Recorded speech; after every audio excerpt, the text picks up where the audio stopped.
श्री हंस भगवान की, श्री शंकराचार्य भगवान की, देवर्षि नारद भगवान की, श्री द्वारकाचार्य जी महाराज की, अष्ट सहचरी वृंद की, श्री हंस देवी देवी की, श्री ललिता विशाखा जी की, श्री संपत लता चित्रा जी की, श्री तनु विद्या इंद्रलेखा जी की, श्री विष्णु हरिप्रिया जी की, श्रीमद हरिव्यास देवाचार्य महाराज की, नामादि आचार्य जी की, नित्य कुंज वासी श्रीमद जगद्गुरु श्री श्री महाराज की, वर्तमान के श्री श्री महाराज की, बुद्ध बाबा महाराज की, वृंदावन धाम की, श्री राधा नाम की, श्री श्री गुरु पूर्णिमा महोत्सव की, श्री श्रद्धा के अद्भुत सामंजस्य स्वरूप श्री गुरु पूर्णिमा महोत्सव की जय जय श्री राधे।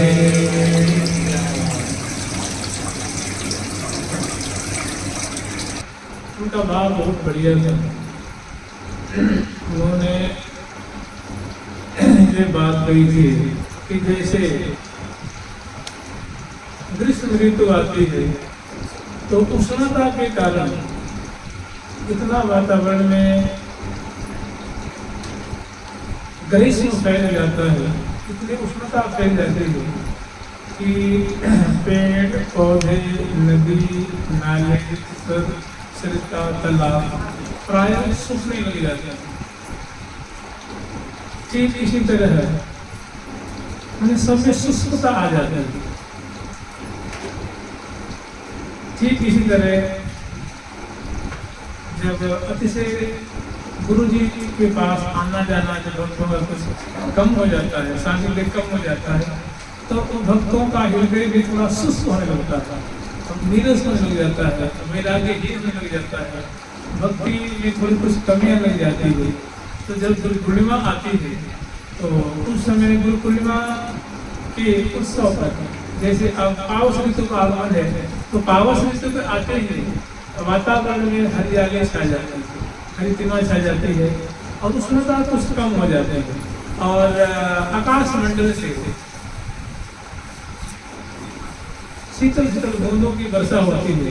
तो जो तृण होते हैं, जो लताएं होती हैं, जो सरसरिता जो सुस्त हो गए होते हैं, वे धीरे धीरे हरितिमा को हरियाली से युक्त टहलाने डहलाने भर जाते हैं और उमक उमक करके प्रवाहित होने जाते हैं, सरोवर भर जाते हैं, सरताएं भर जाती हैं और बड़े आनंदित हो जाते हैं। लताओं में सुंदर सुंदर संकुला पोपल और हरे हरे पत्ते भी कहलाते हैं, तो बड़े मुदित हासिल होते हैं। ठीक इसी तरह जब ये साधक है, जब गुरु पूर्णिमा की तिथि आती है तो उस समय साधक जो है वो सुस्त आक्रांत क्रांत बेचैन निरस जब गुरु के सानिध्य में आता है तो गुरु रूप जब उनके वचनों से जब नाम रूप लीला क्या आश्वासन के शब्द आशीर्वाद के शब्द जब उस साधक को मिलता है तो पुनः उसका हृदय रूप सरोवर भर जाता है आने से और उसकी जो सुस्तता होती है, मलिनता होती है, जो क्षुद्रता होती है, जो निरसता होती है, पुनः वो उसकी कृपा से धीरे धीरे वो सरस हो जाती है। उसका हृदय, उसके हृदय में आनंद की देवी लहर आने लग जाती है, वो बड़ा आनंदित होता है, बड़ा सरस हो जाता है और बड़ा खुश होता है, बड़ा प्रसन्न होता है। तो गुरु पूर्णिमा एक जो साधक के हृदय में जो लता जो सुस्त हो रही थी, साधक का हृदय रूप जो सरोवर सुख रहा था, तो गुरु के वचन कृपा दृष्टि दर्शन से उसका मान हृदय रूप सरोवर भर जाता है। उसके हृदय रूप लता जो पुनः हरितिमा से हो जाती है, पुनः आनंदित हो जाती है और पुनः जो साधक है वो आनंद रूप में लग जाता है। गुरु पूर्णिमा का ऐसा उन्होंने बड़ा एक संत से 20 साल पहले बड़ा सुंदर भाव दिया था, मुझे ये बात अच्छी लगी। सो आप लोगों के सामने जुगल सरकार की, लाडली लाल की, श्यामा श्याम की, वृंदावन धाम की, समग्र गुरुदेव स्वरूप श्री प्रिया प्रीतम की, श्री श्यामा श्याम की, वृंदावन धाम की जय जय श्री राधे। आज देखो हमारे श्री निम्बार्क संप्रदाय के श्रीमद हरिव्यास देवाचार्य महाराज के बड़ी पूर्ण कृपा भाजन एक संत हुए, आचार्य हुए, जो बड़े ही अपने समय के प्रसिद्ध संत हुए। उनका नाम हुआ श्री रूप रसिक देव जी महाराज। आज के दिन ऐसे संत कहते हैं, देखिए होनी भी बहुत विचित्र होती है। कुछ घटनाएं ऐसी होती हैं जो उनका बड़ा एक लगता है कि पूर्व काल से कुछ उसका कुछ विधि विधान बना होता है, कोई उसका कोई सूत्रधार है, या कोई उस लीला का बड़ी निपुणता पूर्वक कोई मंचन कर रहा है। तो हम आज गुरु भक्ति के, गुरु के चरणों के अनन्य भक्त, अनन्य उपासक, गुरु के चरणों में अनंत रति से युक्त महान भागवत, महान रसिक, प्रियाजू के रूप सखी के अवतार, श्री राधा रानी के रूप सखी के अवतार, उनका यहाँ लोक में नाम हुआ श्री रूप रसिक देवाचार्य। तो जो संत हैं, आज के दिन वो घटना घटी, आज के दिन उनके प्रियागतम श्री धाम वृंदावन और संपूर्ण सखी समूह उनको ऊपर ऐसी कृपा की कि उनको निहाल किया, उनके पावन चरित्र को, उनके दिव्य चरित्र को हम अत्यंत संक्षिप्त रूप में 7:45 बजे तक स्मरण करने का प्रयास करेंगे। वैसे हमें कुछ आज करना ये था कि श्री हंस भगवान, श्री सरसादी भगवान, श्री देवसी दास भगवान, श्री निर्बाल भगवान, श्री जीवाचार्य महाराज, श्री श्रीमठ देवाचार्य महाराज, श्री हरिव्यास देवाचार्य महाराज आदि संत, श्री परशुराम देवाचार्य, श्री सुखराम देवाचार्य महाराज के एक पद का थोड़ा बधाई में गान करना था, लेकिन सामाजिक मेरे पास कोई है नहीं, समझ रहे, इसलिए गान हो नहीं पाएगा, मुझसे कहते कल करेंगे।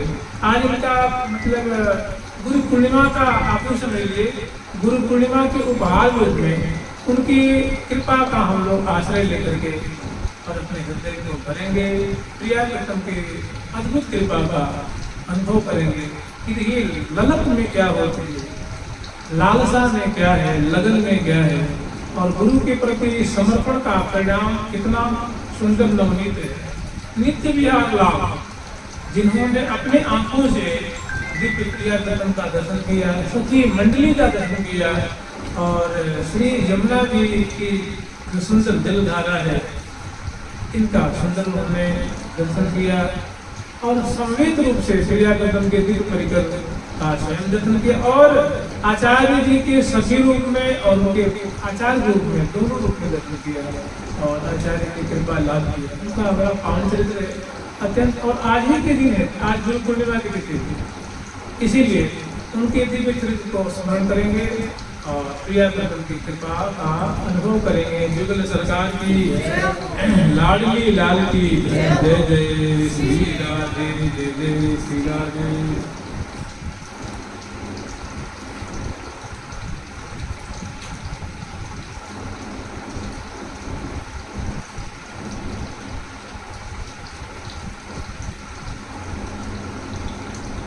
राधे राधे राधे राधे राधे राधे राधे राधे राधे राधे राधे राधे राधे राधे राधे राधे राधे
चौथे में कुमार आचरित प्राज्ञ धर्मान भागवतानि।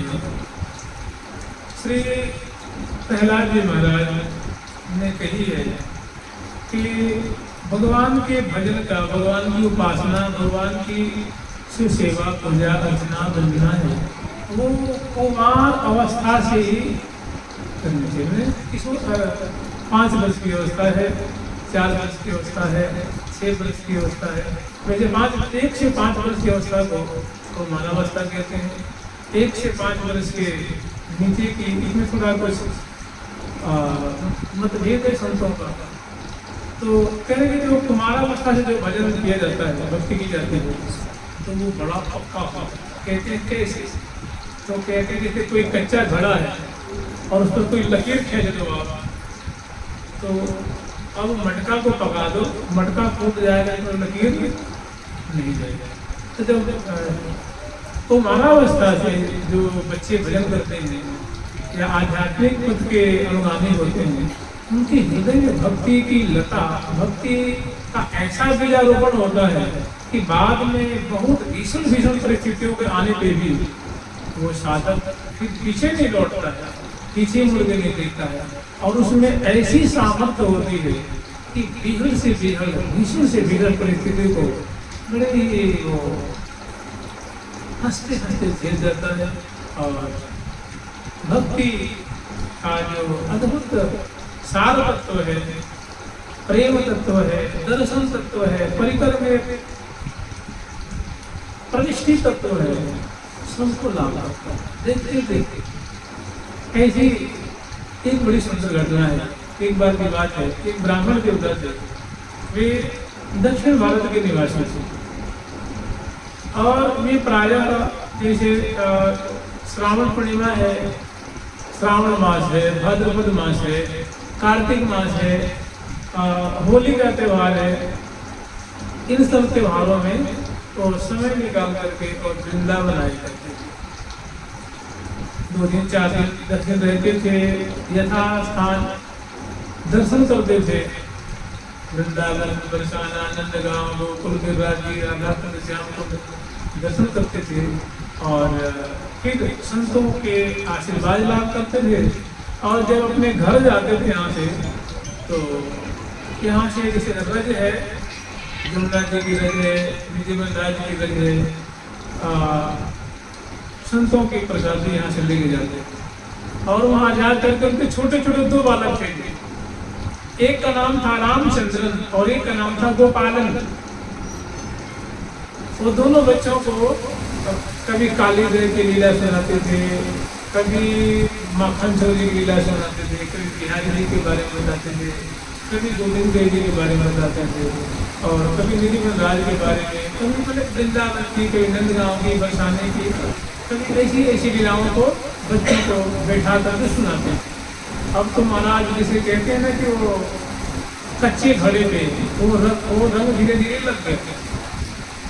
अब बच्चे बड़े होनहार थे और संजोग से वो जो पंडित जी थे वो एक राजा के वजीर के पद पे थे। वो राजा के मंत्री समझ लो, मंत्री पद पे थे। ये था मतलब ब्रजभूमि से ऐसा लगाव था, ऐसा प्रेम था कि बीच बीच में समय निकाल के आ जाते।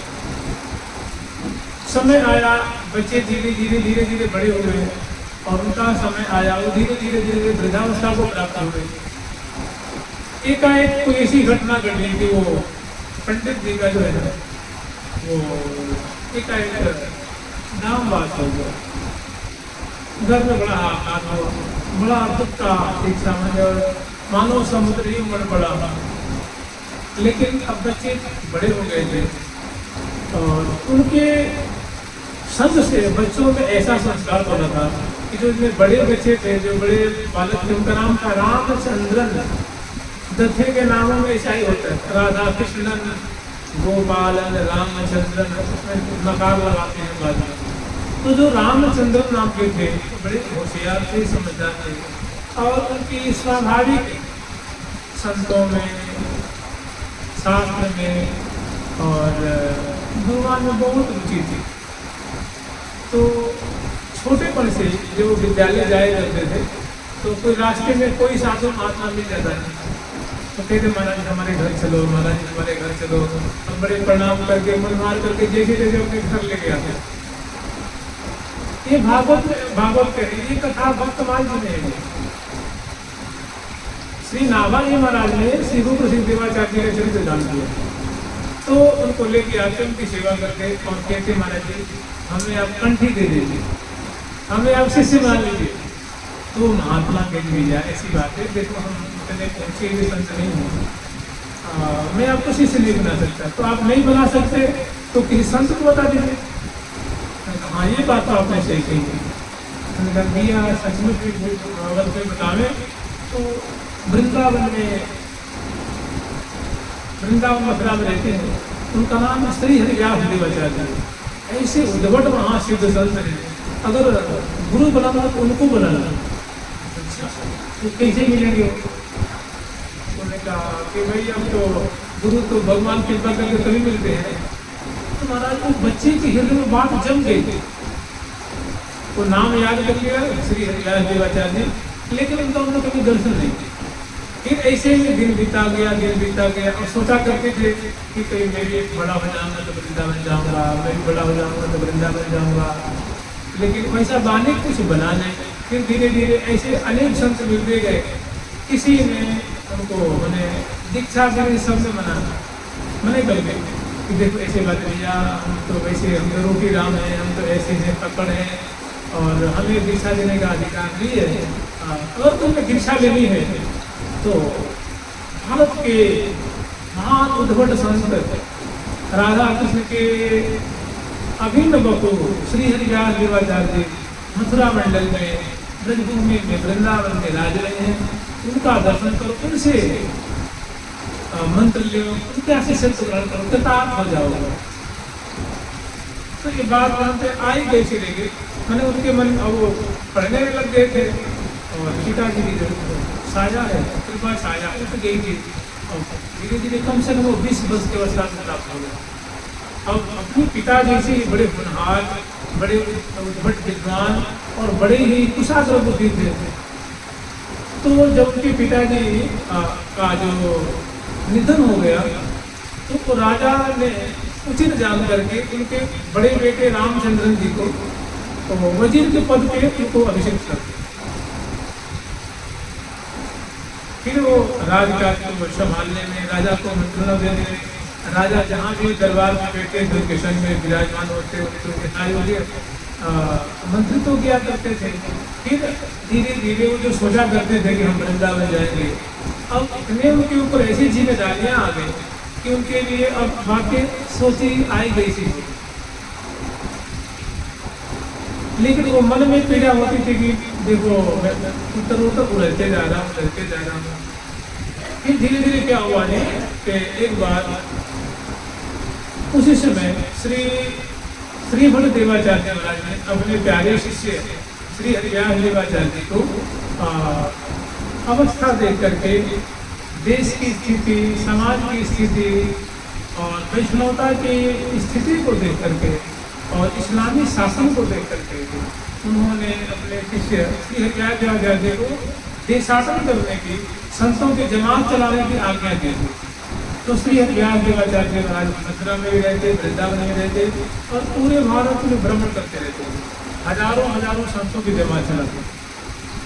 उनके संग श्री सर्वेश्वर को भी चलते थे, संत महात्मा चलते थे और जहाँ तहाँ सुंदर कथा, कीर्तन, जप, ये सब मैंने भक्ति का सैलाब बढ़ते हुए संयोग से एक बार श्री हरिव्यास देवाचार्य महाराज पठन करते उसी राज्य में चले गए, दक्षिण में, जहाँ जिस राज्य में वो रामचंद्र नाम के जो पंडित थे वे वजीर मंत्री पद को सुशोभित कर रहे थे कि संतों की जमात वहाँ आ गई। और जो राजा का जो नगर था ना, तो नगर के सामने बाहर बहुत सुंदर बगीची थी, धर्मशाला थी, बगीची थी, कुआं, बावरे, सुंदर सरोवर आदि बहुत सुंदर व्यवस्था थी। तो संतों ने देखी कि भैया आज तो कोई संतों की जमात चल रही, तो उनको बहुत बढ़िया कोई सुपास जंगल सुंदर जगह और मिलती तो वहाँ लोग टिक जाते थे, रात में रुकते थे और वहाँ सेवा पूजा होती। तो जब उस समय वो गए तो ऐसा हुआ कि संध्या होने लगी और कोई कुछ मिला नहीं।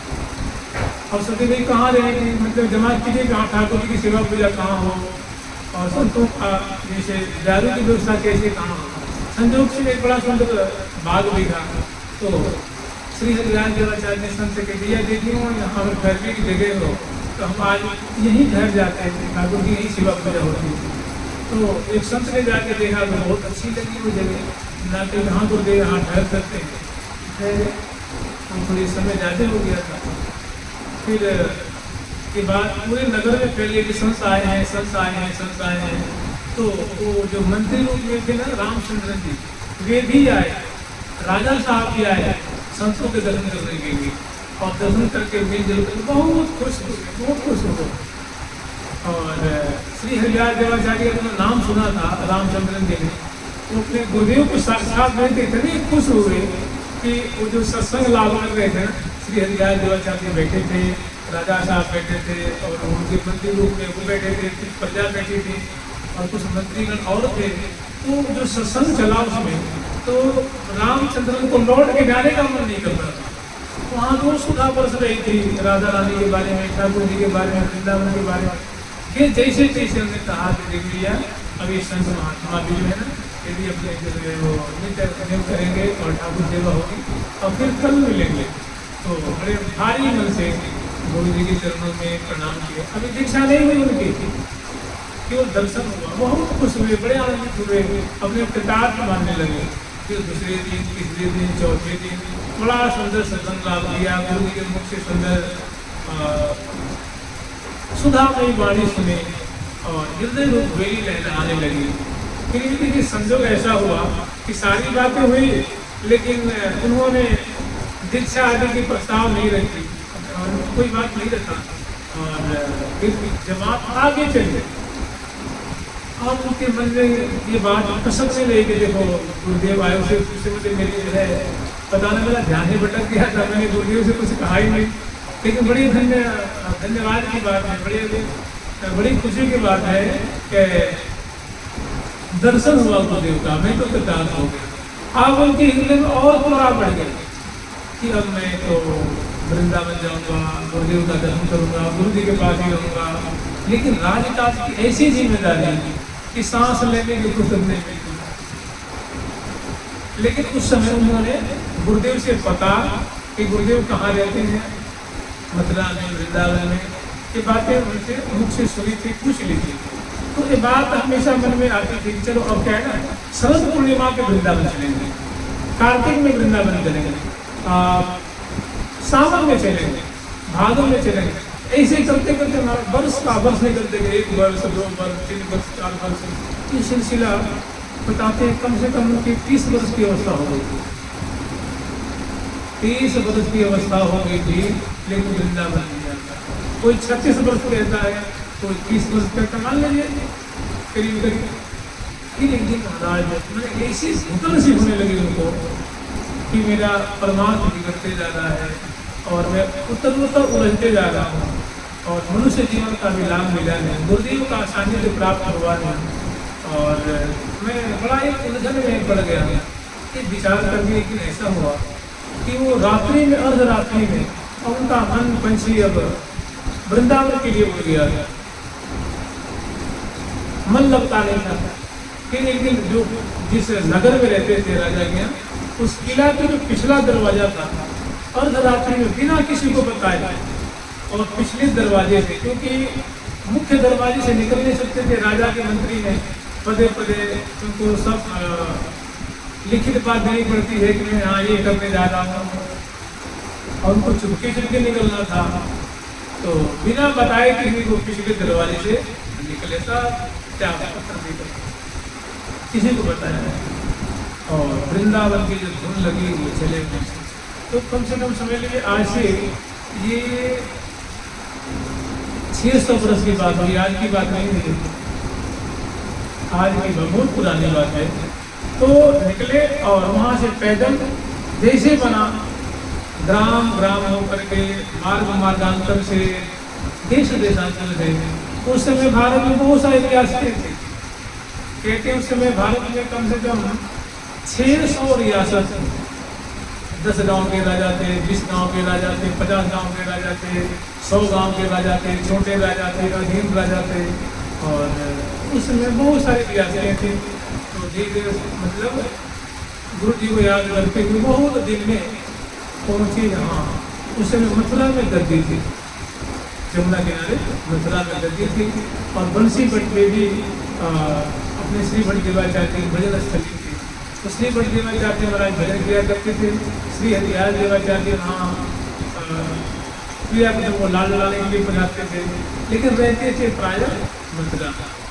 तो उन्होंने जो अपने गुरुदेव के श्री मुख से सुना था कि मथुरा में वृंदावन में, तो उसी पता पे महीनों में ही वो पैदल चलते चलते रुकते ठहरते ढूंढते वो पधारे। और जब आए तो उस समय श्री परशुराम देवाचार्य महाराज उस गद्दी पे विराजमान थे। और श्री हरियास देवाचार्य महाराज प्रियागतम के श्रीधाम वृंदावन में कुंज में प्रवेश कर गए। अब शरीर में थे और उनके आने से वर्षों पहले, एक दिन 2 दिन महीना दिन नहीं, कुछ वर्षों पहले श्री हरियास देवाचार्य जी श्री प्रियागतम की दिव्य सेवा में कुंज मंदिर श्रीधाम वृंदावन में अने सखी सहेली सहचरी सुंदरी मंजरी महल टल टगलाल क्यों आवत क्यों जात जतन देखी अतन अंग संगन अल्लाह। मान बिरह ब्रह्म को न लेस जहाँ रसिक राय को रसमय कौन यद्यपि रति उत्कृष्ट सृष्टि तो कृपा दृष्टि जिन पावे कौन, कृपा दृष्टि जिन पावे कौन। तो श्री रूप रसिक जी महाराज, आज उनका नाम रूप रसिक नहीं हुआ था, आज उनका नाम था रामचंद्र। आए और बड़े दुखी मन से आकुल मन से आश्रम में प्रवेश किया। वहाँ बहुत निवास बहुत विशाल गद्दी थी उस समय मथुरा में। और बंसी भट्ट पे बहुत बड़ा जो उनका पहले आश्रम था। तो यही वहाँ पे आए तो उन्होंने पूछा कि स्वामी जी कहाँ हैं। उन्होंने कहा आइए भीतर आइए। किसी लोग ने बताया कि हाँ स्वामी जी हैं। तो वहाँ उनको मिलाया तो वो स्वामी जी नहीं थे, वो श्री परशुराम देवाचार्य महाराज थे। उन्होंने पूछा कि हमारा स्वामी जी कहाँ है। बोले कौन स्वामी जी। तो परम पूज्य कातर मंदिर कातर स्मरणीय श्रीमद हरिव्यास देवाचार्य महाराज। उन्होंने कहा मैं उनका चरण का जो उपासक हूँ, उनका दर्शन करने आया है। उन्होंने कहा भैया बड़े दुख की बात है कि गुरुदेव भगवान तो कुछ वर्ष पहले प्रियागतम के नित्य सेवा में चले गए। महाराज ऐसी निष्ठा थी, ऐसी श्रद्धा थी, ऐसा अपनापन था कि ऐसी उनकी मुख से वाणी सुनते ही वो फपक के रोने लगे। और मेरा तो सर्वस्व नाश हो गया, सर्वस्व चला गया, सर्वस्व चला गया। और रोते रोते मूर्छित हो धड़ाम से गिर गए पृथ्वी पे। और रोमांचित पुलकित और रुदन से गला और मूर्छित हो गए। श्री परशुराम देवाचार्य सुंदर बड़ा उत्तम कोटि का शासन करी, कोई सामान्य मानव नहीं है। जिसकी गुरु में ऐसी निष्ठा, आचार्य के प्रति ऐसी निष्ठा, उठाया हृदय से लगाया। बोले भैया अब तो जो होना था सब हो गया और कोई बात नहीं, आप आश्रम में रहो, ठाकुर जी की सेवा करो, दर्शन करो। बोले नहीं महाराज, अब ये जो हमने तन और मन अपने गुरुदेव को समर्पित कर दिया, अब हमारे गुरुदेव जी का दर्शन नहीं हो रहा है तो मैं इस शरीर को नहीं करूँगा। ये तन मैंने उनको समर्पित कर दिया, मन समर्पित कर दिया था बस। अब बड़े समझाने के लिए वो माने नहीं। वहीं पे जो हरिव्यास किला है आप लोग जानते हैं, श्री नारद किला भी कहते हैं, श्री हरिव्यास किला भी कहते हैं। और हमारे संतों का वहाँ जो आचार्यों की वहाँ समाधि है, वहाँ से कुछ ही दूरी पे श्री जमुना जी प्रवाहित हो रही है। तो उस समय ऐसा शहर का प्रारूप नहीं था, जमुना का किनारा था। वहाँ सुंदर सुंदर वृक्ष आदि थे, पेड़ पौधे थे। अब वो बैठे, जा करके अनशन कर दिया महाराज, अनशन कर दिया कि अब तो जितनी सांस या शरीर में है अब इनको सब संपूर्ण सांस को गुरुदेव के चरणों में दे करके और शरीर को न्यौछावर कर देना है। और जमुना किनारे बैठ करके अन्न छोड़ दिया, पानी छोड़ दिया, आंख बंद कर ली और जानते क्या करने लगे। जैसे आज हम लोग गुरु पूजा करते हैं ना, आज गुरु पूर्णिमा है, सभी अपने गुरुदेव की यथार्थ श्रद्धा यथायोग चरणों में प्रणाम करके आदर सत्कार गुरु की मतलब भगवत भाव करके पूजा करते हैं और कृपा लाभ करते हैं। ठीक ऐसे ही उन्होंने गुरुदेव के नाम का जप करने लगे। मैंने ये शरीर गुरुदेव को समर्पित कर दिया है, ये तन मन समर्पित कर दिया है, तो गुरुदेव का नाम जप के शरीर को छोड़ देना, ऐसा अनशन कर लिया। और जमुना जी की धारा की तरफ देखते हुए और जाप करने लगे। मंत्र मैंने खुद अपने उसने निकाला, खुद उनकी अंतःकरण से वो मंत्र निकला, श्री हरिव्यास देवाय नमः, श्री हरिव्यास देवाय नमः, श्री हरिव्यास देवाय नमः, श्री हरिव्यास देवाय नमः। इस मंत्र को जाप कर लेंगे। एक दिन बीता, 2 दिन बीता, 3 दिन बीता, 4 दिन बीता, अन्न छोड़ दिया, पानी त्याग दिया और जप करते करते करते शरीर सुख करके कैसे एकदम संकीर्ण हो गया, एकदम सुस्त जैसे कहते हैं मानव कंकाल जैसे। और लेकिन श्वास धीरे धीरे चल रहा है और मुख से निकल रहा है, श्री हरिव्यास देवाय नमः, श्री हरिव्यास देवाय नमः, श्री हरिव्यास देवाय नमः। उस समय आ गया गुरु पूजा का दिन, आ गया गुरु पूर्णिमा की तिथि आ गई। और इधर श्री धाम वृंदावन में निकुंज मंदिर में बड़ा एक हलचल मच गया।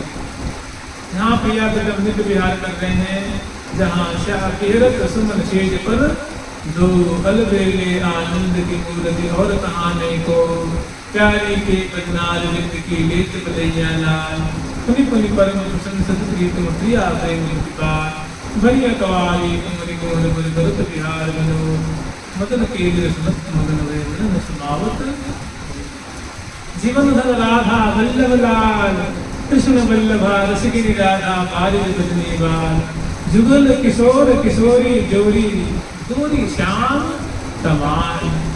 इसी क्रिया को समझे निकुंज मंदिर में जो कृष्ण परायण है स्थिति समूह जो है सेवा कर रहे हैं और दोनों बारी जो है सुखास्वादन कर रहे हैं, रस बरसा रहे हैं। रस बरसावत सुख सरसावत रस बरसावत उचित रंग नहीं पाए श्री हरि प्रिया मेरे दासी होत निर्मल। ऐसी लीला चल रही है। ये कई प्रिया जो है वो बेचैन हो जाते हैं, व्याकुल हो जाते हैं और कहते हैं हरि प्रिय मेरी प्यारी सखी हरि प्रिय तू जल्दी ये काम कर सके। हमारे जो तो लीला देख रही है, इन लीलाओं को तू लिख ले, वर्ष भर के उत्सव को झटपट तू लिख ले। हमारे जो रूप सखी है ना, वो भारत के दक्षिण प्रदेश में उसने जन्म लिया था और वो तुम्हारे दर तुम्हें वो गुरु रूप में स्वीकार कर रखी थी, तुमने वो गुरु रूप में ग्रहण कर लिया है और अब उसका प्राण निकलने वाला है। और सखी जल्दी चलो तुम, हे प्यारे तुम भी चलो, मैं भी चलती हूँ, सब निकल चलो। अब उसका प्राण में कंठ में आ गया है और तुम्हारे दर्शन बिना वो अब बिल्कुल विस्मित हो रही है। इसको भी नहीं लगता कुछ क्षण में प्राण निकल जाए, हम चले और उस सखी को संभालें। झट सखी समूह देकर लाखों की तादाद में सखी वृंद प्रिया प्रीतम श्री धाम वृंदावन लेते कहाँ से? जमुना की लहरों से पूरा संपूर्ण वृंदावन प्रकट होता है। जमुना जी की गोद में निकुंज महल प्रकट होता है और श्री हरिप्रिया सखी रूप से और हरिव्यास देवाचार्य संत रूप से आचार्य रूप से और उस धारा से प्रकट होकर के और पास में आते हैं। उनका सखी वो मुझे नहीं चाहती है, वो तुम्हें चाहती, तू आगे चल। और तेरे वो हरिप्रिया स्वरूप को नहीं जानती है, वो वो तुम्हारे जो संत का स्वरूप है आचार्य का, उसको चल तो आगे चलते। तो हरिव्यास देवाचार्य के रूप में आगे आए और वहीं उनके एकदम प्रकट हो जाते हैं। क्रिया के एकदम संपूर्ण जो है पैदल प्रकट होता है और कहते हैं श्री हरिव्यास देवाचार्य, ये वत्स तुम नेत्र खोलो, हम तुम्हारे सामने खड़े हैं, दर्शन करो, अपने नेत्रों का लाभ लो, अपनी अभिलाषा पूरी करो। खोलो तो हे वत्स नेत्र खोलो, नेत्र खोलो, नेत्र खोलो। फिर उन्होंने मधुर जी वाणी सुन करके और नेत्र खोला तो सामने क्या देख रहे हैं कि पूरा जो है संपूर्ण वृंदावन, निकुंज मंदिर, सुंदर महल फूलों का, प्रिया प्रीतम सखी समूह और श्री हरिव्यास देवाचार्य आचार्य रूप में खड़े। दर्शन करके ही जो शरीर एकदम सुस्त होकर के कांटा जैसा हो गया था, दृष्टि मानो दृष्टिपात तो अमृत का मानो दृष्टि कर रही थी, वो ज्यों की क्यों शरीर बिल्कुल कंचन जैसे हो गया। और सिर पे हाथ पधराया, सिर पे हाथ पधराते ही तो कहते क्या हो, सारी संपदा मिल गई। सिर पे हाथ पधराते ही ऐसा ऐसा आनंद का अनुभव हुआ कि कब कुछ कहना और कुछ सोचना नहीं रह गया। और खुदे के मस्तक पर हाथ आते ही निहाल हो गए, निहाल हो गए। और वहीं पे सभी सखी से प्रिया प्रीतम का दर्शन किया, वृंदावन कुंज निकुंज का दर्शन किया और श्री हरिव्यास देवाचार्य स्वरूप अपने भगवान का उन्होंने वहीं पे उनको प्रिया जी की आज्ञा से उनको उन्होंने मंत्र सुनाया, कंठी दी, तिलक धारण कराया और प्रिया जी का नाम सुनाया और बहुत सारी बातें हुई। प्रिया जी ने पूरी उनके सिर पे हाथ पधराए, लाल जी हाथ पधराए और रूप रसिक देवाचार्य जी को उनका स्वरूप जो सखी स्वरूप है तो वो दर्शन कराया। और फिर बाद में कहा कि देखो अब तुम वृंदावन वास करो। और ये ग्रंथ है श्री महावाणी नामक ग्रंथ उनको दिया और इस ग्रंथ का अनुशीलन करो, यथा योग्य उचित साधन को इनका सदुपदेश करो और तुम हो गए कृतार्थ। और आज सबने आशीर्वाद दिया और आशीर्वाद चरणों में लूट करके कृतार्थ हो गए। प्रिया जी की चरण रज लिए, ठाकुर जी के चरण रज, सचिन के अपने गुरुदेव भगवान की चरण रज ली और सदा सर्वदा के लिए निहाल हो गए। और प्रिया को जब दर्शन देते देते का एक उद्देश्य अंतर ध्यान हो गया। फिर वही जमुना किनारा वही निहाल हो गए, ग्रंथ को हृदय से लगाया। और वो दिन कि आज गुरु पूर्णिमा की तिथि तो देखिए प्रिया प्रीतम के अभिन्न स्वरूप, अभिन्न वस्तु गुरुदेव के चरणों में ऐसी निष्ठा उनकी थी कि ऐसी अद्भुत में नित्य विहार प्रकट हो गया, प्रिया प्रीतम प्रकट हो गए और प्रकट होकर दर्शन दिए। तो बताइए उनकी गुरु पूर्णिमा सार्थक हुई कि नहीं? उनकी गुरु पूर्णिमा महा सार्थक हो गई, जीवन का फल ले लिया। और उसके बाद बहुत काल तक ब्रजमंडल में, वृंदावन में भ्रमण करते रहे, नंदगांव, बरसाना, वृंदावन। और समय आया तो उस समय उनकी बड़े उनके अनुयायी भी हुए और समय पाकर के अंत में प्रिया प्रीतम की सेवा में चले गए। ऐसे प्रिया प्रीतम के गुरुदेव के पूर्ण कृपा पाकर श्री रूप रसिक देवाचार्य महाराज की आज की गुरु पूर्णिमा की महा पराकाष्ठा की, श्री गुरु पूर्णिमा की मधुरा की मधुर महिमा की, श्री गुरु पूर्णिमा महोत्सव की, श्री राधा रानी की सखी की, प्रिया प्रीतम की, दुर्ग सरकार की, लाडली लाल की, श्यामा श्याम की, वृंदावन धाम की, जय जय श्री राधे, जय जय श्री। वही महावाणी हम लोगों के पास है, वही महावाणी हम लोग अनुशीलन करते हैं जो प्रिया प्रीतम ने कृपा करके उनको दी। राधे राधे राधे राधे राधे राधे राधे राधे राधे राधे राधे राधे राधे राधे राधे राधे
की लाडली लाल की श्यामा श्याम की वृंदावन धाम की श्री ठाकुर प्यारी लाली माला की जय